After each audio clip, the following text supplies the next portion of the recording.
What is up, guys? We are live here with sponsored PPG local player Andres Espinosa, back at it again after that YCS huge performance. Second place, teammate Kamal Crooks. You come back 200th YCS. I think is this the last YCS that you went to? Like you got second place. Yeah. You skipped the YCS and then you went to this. This the next one right after. I got fourth place after Swiss. My only loss was to Jeff Jones on stream in the last round. I couldn't really play. I think that's the only way you lose with this deck is just, you literally can't play. Like, they just stop you to the point where you just can't play. I think this was the best deck for the format. All right, cool. So let's go into the build. Yeah, so I basically played WWE. So 3 Super X. This is the best starter card in the deck. The Marauding Captain effect just literally pushes you over the top. I won't go into like what they all pretty much do because everybody should know what they do now. But the ratios that I chose, where I think were correct, I think. Let me spread them out. I did play 2 of the big ones, but I think the ratio of the 2 headbat was really crucial because a lot of the times where you open like one of these or another one of this, you want to be able to get both effects to special always. And then these are just names, and to do the combo now, you need to have as many searches as possible. So I think that was the correct lineup for the Goukis. As far as extenders, triple junk forward. I mean, you're not doing it right unless you're playing junk forward. Junk forward plus any other special summon is full combo without normal summoning, so it's pretty good. I played 2 Armageddonite. This is probably where I would change the deck. I would probably play 1 Armageddonite and 1 Boots. I couldn't find a Boots up there, so that would probably be the only thing I had. The only, like, I guess a complaint I had about the deck was just having just 2 Armageddonites. I played triple Malicious. This was my downfall. In Top Cut, I drew 3 of these with 1-for-1. So unreal. Yeah, it's unreal. I don't know. I can't tell you how good this card was because it just did everything it was supposed to, but it also was really bad. So that's pretty much, it's good and bad. You gotta take the good and the bad. I did something different than everybody else. I decided to main 3 hand traps. Everybody was playing Twin Twister because they were fearing the back row. I really don't. This deck should not really care about back row. I want to be able to stop like crucial plays. So I felt like 3 Ashen, the main deck was good, and it hit every matchup, including even Alter Guys and stuff like that. And then the 1 Ibli. Just, you have to play this card. This card broken. Go to the spells. The best extender. Triple Instant Fusion. I played Raijin. I'll show you in the extra deck. It's really good because a lot of the Draco and Altergeist decks were playing Inspector Border. So you just flip this, get Raijin, book it, and then you just start playing. I played the Midbreaker Field. This card was really good every time I drew it. I only drew it a couple times. I drew it in my feature match, and it won me the game. So, I mean, this is just a new Goblin. I decided to play 2 Call by the Graves because you have to. This card's broken.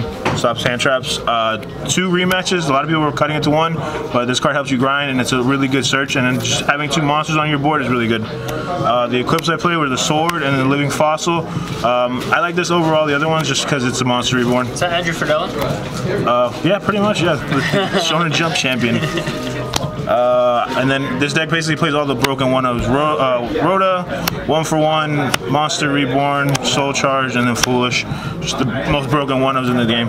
And then to round it out at 42, I played 2 of the traps. Wow, this is a new inclusion in the deck. Why is this? Why do you think this card is seeing so much play now? The reason why it's just a warrior. You want to be able to try to make a sold without normal summoning because then that gets you to summon sources without the normal summon. So that gets you all the monsters that you need to make full Gumblar loop.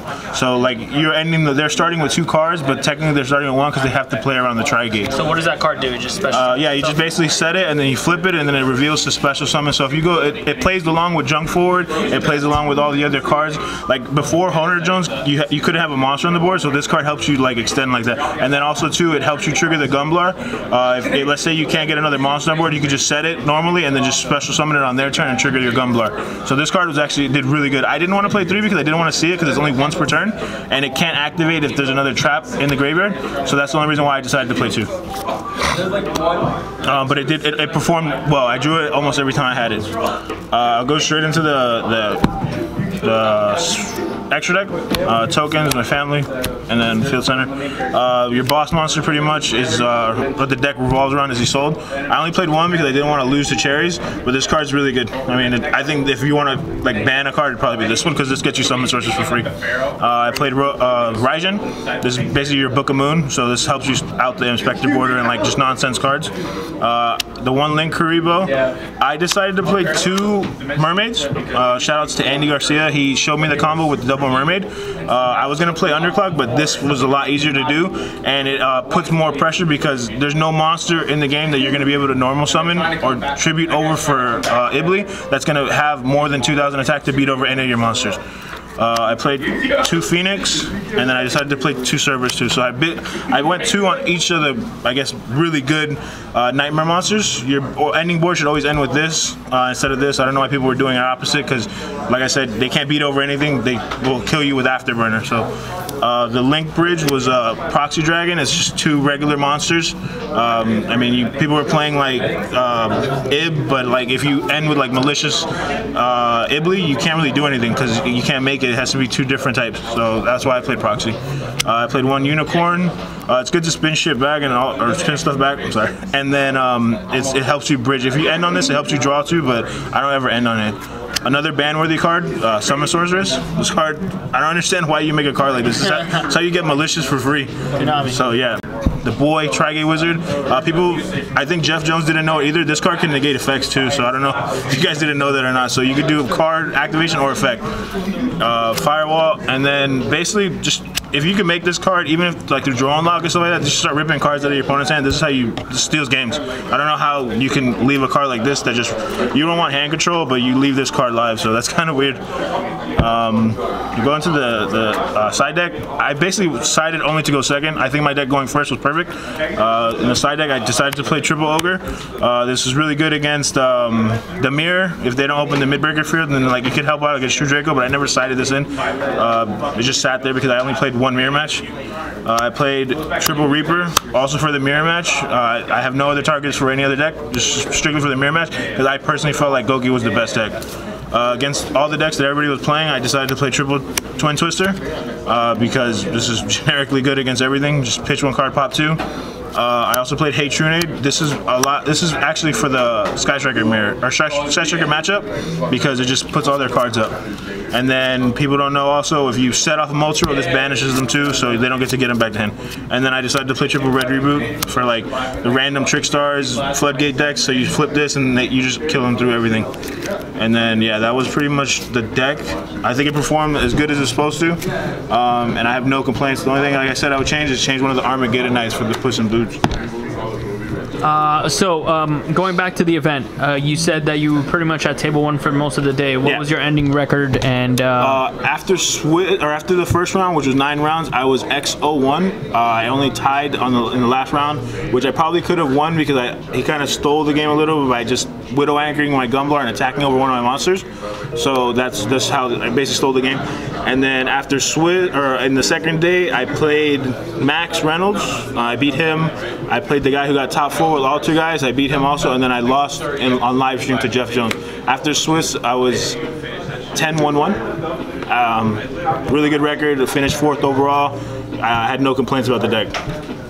Sweet. As far as the top 64 match, how did you feel in that match? Like, what did you play against and what? I played against Greco, who is one of the Dragon Duelists that went to Worlds last year. I didn't feel like his deck was superior. I just felt like my deck, I wouldn't say, I would never accuse anybody of sagging a deck, but there's no way that I draw Triple Malicious 2 games in a row. But that's the only reason my deck couldn't play.